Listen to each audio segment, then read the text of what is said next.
Hi guys, in today's video I'm going to tell you that how to find your image in Bluewillow. Guys, the process is very easy. You just have to follow me step by step. First of all, you will land on this Bluewillow interface. After you click the link in my description box, I'm going to give the link for this interface in my description box. You can click it and access it for free from there. Now you have to go to this option and then scroll down and then see this rookie option. After that, I'm going to click any rookie. You can click any rookie too, and then you have to go to this message box and put a / and click imagine, and then put a prompt. For example, I am putting cans, and then press enter.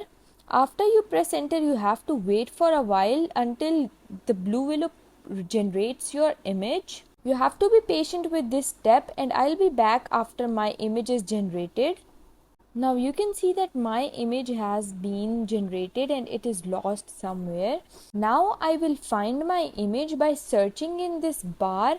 I will write my username over here and click enter, and then I'm going to go to my inbox, and here you can see that my image has been inboxed to me, and here I can find my image. I hope you liked this video, and if you did, please don't forget to like and subscribe my channel. Thank you very much. See you again.